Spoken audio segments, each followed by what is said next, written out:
Okay, so how's everybody doing? So in this little mini series, how to model the old growth tree, I want to show you how I build primarily the trunk area of the tree with this subject model right here, which is actually not 187 scale. This is HO 187 scale.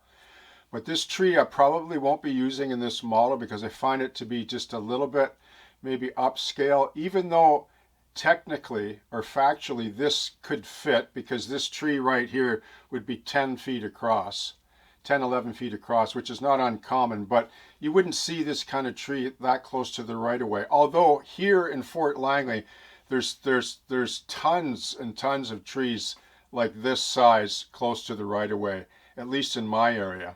So this particular model that I'm going to use for this first tutorial is actually more O scale. This is an ideal subject for the O scalers, okay? And I want to mention that because my history in model railroading actually, it didn't begin with O. It began with N, then HO scale, and then I went to O scale, and then narrow gauge, and then, here I am back with 187 scale for other reasons, of course. But now, looking at this tree or these trees, I just want to mention briefly before I move on that some might look at this and say, "Oh, those trees are too large." Like I've had that lament before, and I have to say, no, they're not. These trees are actually smaller than the prototype, like the ones that I modeled. Like this Sitka spruce and this western red cedar are only about 130 feet high in this model space. But the actual prototype that I modeled these from the photographs of trees in this area, are over 200 feet high and with the tops broken off. So they're 200 feet to the crown. So they would have been taller. So that makes these trees 16 to 18 inches high, which you don't see the top anyway because it comes up to the valance here, because the way this layout, River Road, is done is it's in a shadow box shelf layout style and round like a kind of diorama, only 2 feet deep, so to speak. And so that's the style of this particular layout where this kind of situation works regardless of the height of the trees. So this particular model in this first tutorial I'm going to use as a subject matter because I can film it up close and show you the techniques about how I lay up the base sort of root system of a larger old growth scale model tree like this, which applies to any model tree that you would choose to build, most notably in a larger scale or even N. Like if you want to model this kind of thing in N scale, it's doable as well. Now this particular tree growing on the stump I've already covered in earlier content under videos if you scroll back chronologically on the channel. This is the same wire armature spin and loop system that I use for all my model trees, except that this gauge wire is smaller. And then I made a bunch of these and I just drilled and attached it to the stump, and I'll show you how I did all this, okay? And then I'll close out the series with this Sitka spruce model from the very beginning to the end, which is the same way or method I use for this western red cedar right here.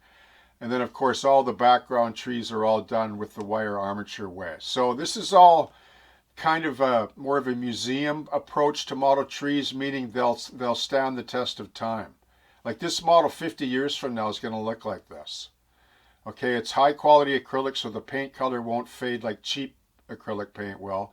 And it's made of hardwood dowel with acrylic based texture paste and wire and foam, and like I mentioned earlier, really good quality paint. So this is not going anywhere anytime soon, right? Okay, so that's the point of this series, how to build scale old growth model trees, etc., to stand and last on your layout. And furthermore, if you decide to change your layout and you put the time into modeling these trees, like you approach these trees as a model like you would a locomotive or a building, perhaps, you're going to end up with a really nice model. And if you build a few of them with all these other secondary support trees, you can have a scene like this, okay?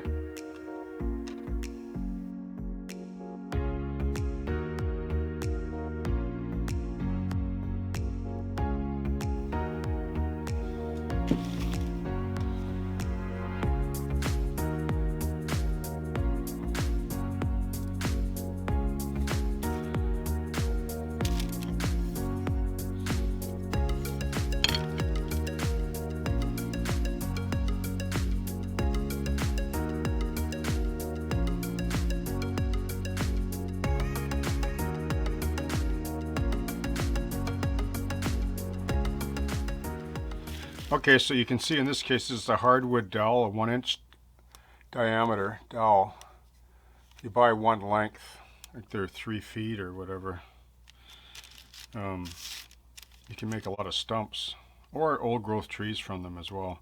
In this case, this is probably going to be a spruce stump because like the root system usually bases out lower down to the ground, but not always. Like it depends on the age of the tree. Like with a western red cedar, for example, like a lot of them, you know, like I would probably like, here's the cut, right, the butt cut. You know, I would maybe start the holes up here somewhere and then run them down longer. Like it's up to you. Like they all vary. Like you can look at trees in a general kind of way and they, oh yeah, you know, they all look the same, but they're not, right? Like I worked in the bush, so I've been around trees a lot, and I live in a stand of old growth trees, and my goodness, when you go for a walk and you look at them, they're just like people, right? Every one is unique. So this is stem wire, right? Craft store, 18 gauge. It's wrapped in paper, so it's really friendly, you know, with a metal wire in it, and it's really friendly to things like fiber paste, water-based product.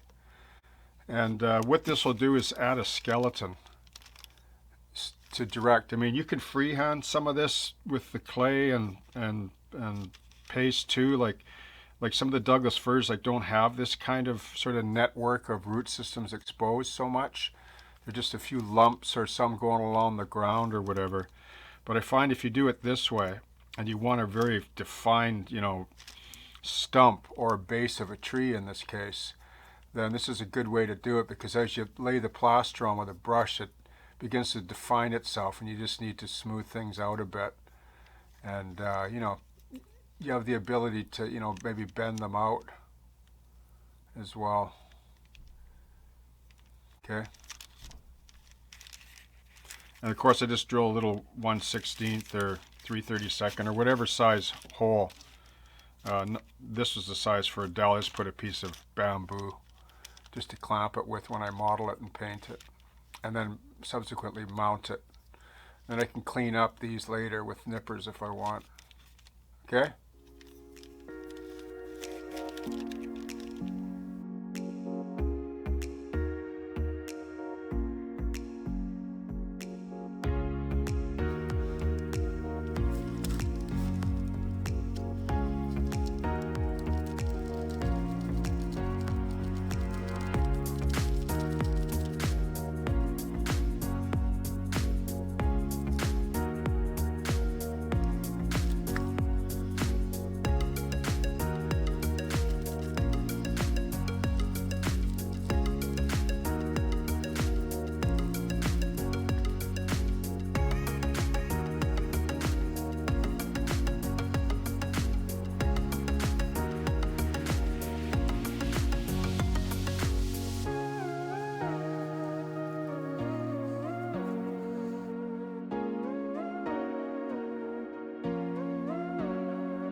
Okay, so this is like a nursery stump, as you can see, and what I'm doing is I want to create some of the root system just on the outside of the trunk on one side. Like this stump could be, you know, 60, 70, 80 years old, maybe around there, you know, from the 70s, maybe 60s, who knows. And this will probably be a cedar stump. I got to redefine some of this, but it would be quite rotted, you know, from all the weather up here, and very common for hemlocks to grow off of these stumps like this. I've seen it around quite a bit, and they take root just about anywhere. So this would be full of nutrients. So a tree like this eventually will just eat away at this stump and just overtake it. And so I want to represent that effect with this root system here on the wiring here. And once again, you notice it's flexible. What I want to do is I want to coat these though with texture paste because it's flexible, away from the stump first, and then when they're dry I'll push them into the stump and mold them in a little bit just so that you can see them better, and I can, you know, fair them out more.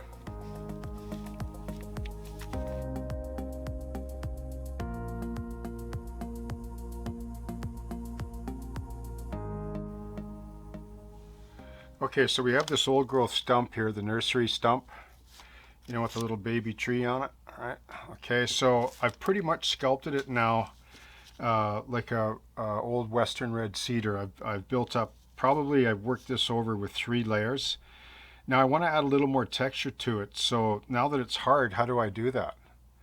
Well, what I do is once again I take the fiber paste, golden, okay, and I just mix a bit with some water. I make up a slurry here, and I just basically brush the whole stump down with, you know, 1/16 of a layer or so, because like all these root systems were kind of narrow anyway, and they vary on tree to tree. So if you just work it over in a couple of layers and you get it to a point where you really like it, then I think that's good enough.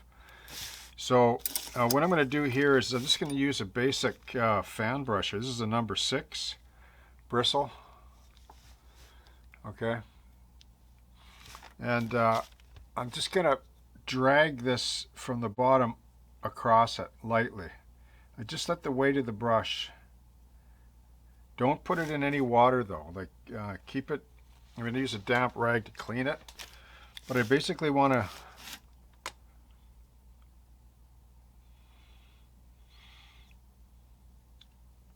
drag it up or down, works just like that. Once though, don't keep doing it, just give it one good pull, okay? And a little bit will come off on the brush, see?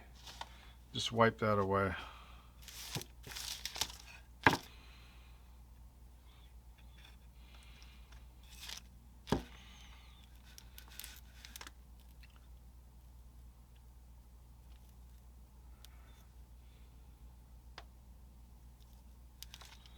Okay. Sometimes you might have to wait just a bit too, like an extra 10 minutes or so. Just like, it doesn't cure really fast, this product, but it does start to stiffen up a bit. And if you get it just right, it leaves, and the more, it leaves good engraving marks, but the more bristly and raunchy the brush, the better, really. This is sort of a newer one, but.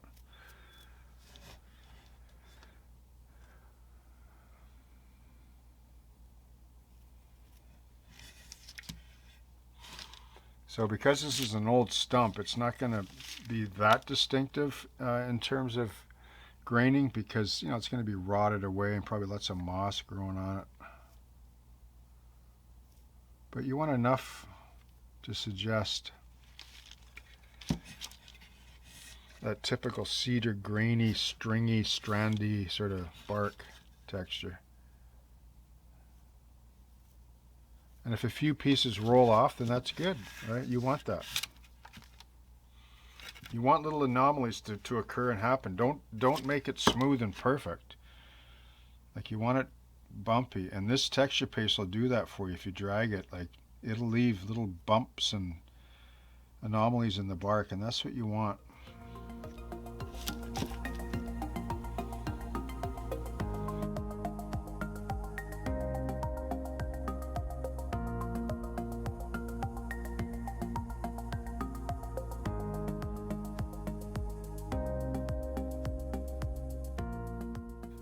Okay, so here's the stump pretty much at the final sculpting and engraving stage.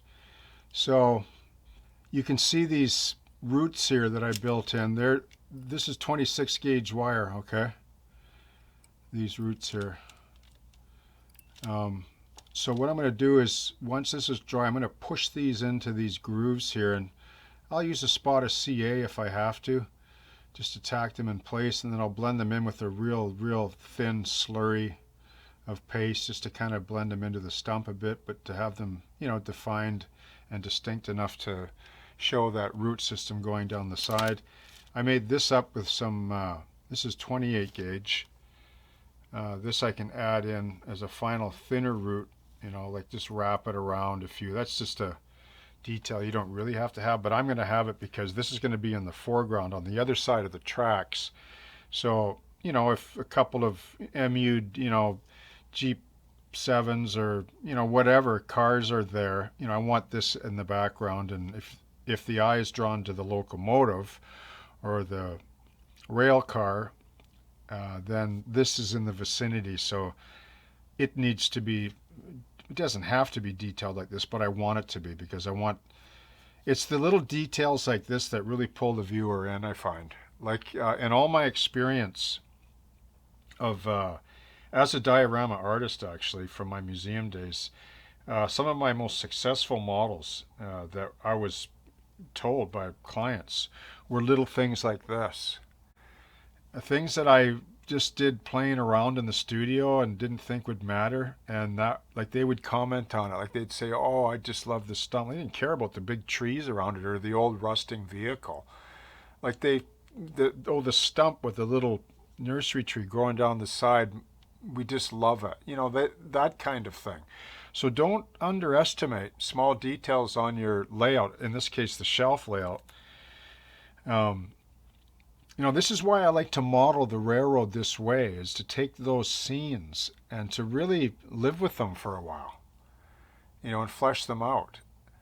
Because you're only going to get better for a larger layout anyway. Like just because you focus in like this and go, oh, I'm going to be there forever, doesn't mean like you won't be able to generalize in a more expansive footprint.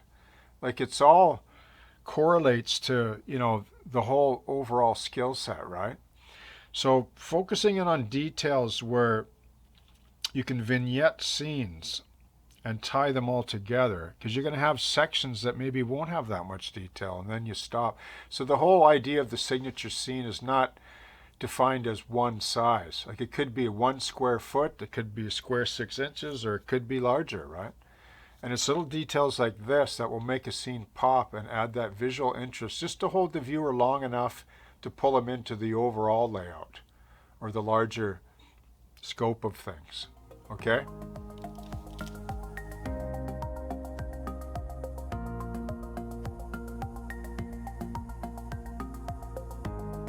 Okay, so I probably never talked a whole lot about color on this one, but I always go to the fail-safe method of burnt umber when all else fails.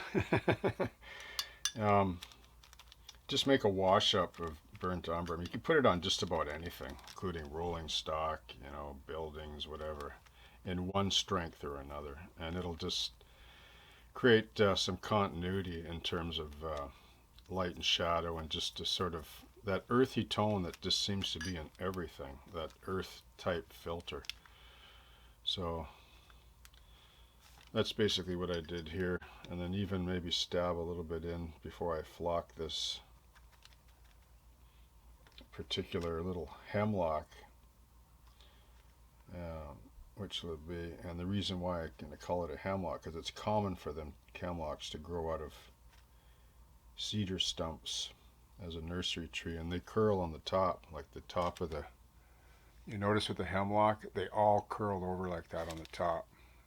In fact, they droop even more than that. But anyway, so yeah, so I'll just give this a final wash with some burnt umber number 71.040 by Vallejo Air, and then a little bit of dry brushing, and it'll get pushed in the back and other trees around it and so on. So just let that tack up or dry, and then we'll just flock the the limbs on the little hemlock.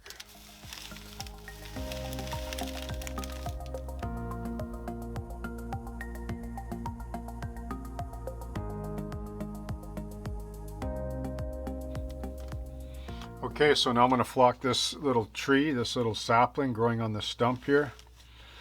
As you can see, I'm just going to use some really fine, they call it grass, but it's a turf, right? And I'm just going to apply matte medium with I just wet the brush and put it into pure matte medium, in this case Liquitex. And I'm just going to apply it like this, and the reason why I'm going to do it this way is because it's a model, right? I'm not going to slather this with you know, spray adhesive and ruin the whole deal, make a mess of it. So all the wire limbs I can push up out of the way and pull these ones down, and then just do the bottom branches. Okay, this way you can control, you know, the glue. You know, this is just a featured tree as well. It's not going to be, you know, many of this type of nursery tree stump going. So why not do a good job of it, right? It's just nice to be in control of the materials that you use. Okay, so I'll try this light green. You can go a darker green if you want, or mix. I'm just going to go with this because like a lot of times you're dealing with light and shadow, right? Like the actual color that you use is subject to light and shadow on your layout. So see, so notice how there's green falling on the trunk there, right? See that? When you sprinkle this on. So if you had sprayed this with craft glue or 3M, guess what? All that turf is going to stick to the trunk. That's not going to look right. See, now it just sticks there, see?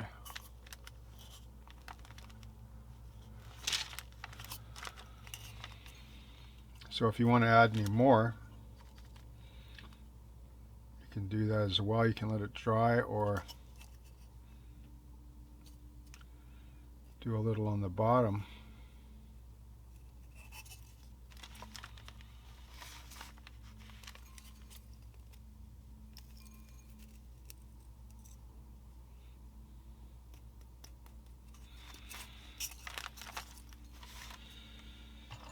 Okay, so now I'm going to pull down these next limbs, wire. Now just a quick refresh. This tree was made the same way I make all my wire trees, except I just change up the gauge of wire. This was 28 gauge wire. Bit fiddly, but boy, are they ever remarkable little trees. When I built half a dozen of these, and if you just a few here and there, smaller trees, you know, really makes the. See how you can do this all day long. You can move these limbs like that. And I'll just give it one more here. Just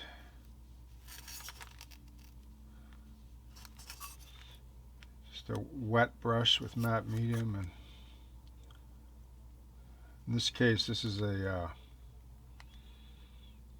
I think this is, yeah, it's a number 10 sable. And somebody mentioned too about how do you clean your brush. Well, all this matte medium, Liquitex and gold, and it's all acrylic based, so it's water based. So you just, you know, when you're done with using it, just drop it into your water there.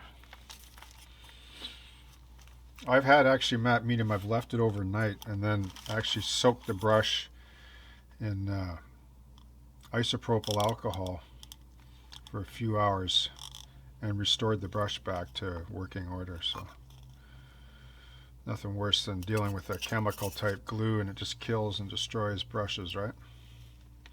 Water-based acrylics, that nightmare is over.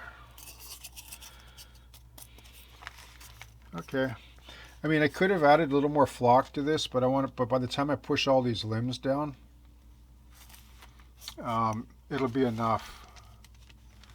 I don't want it too, like less is better usually with these trees, I find. Like it's easy for them to get too bulky fast. So Okay.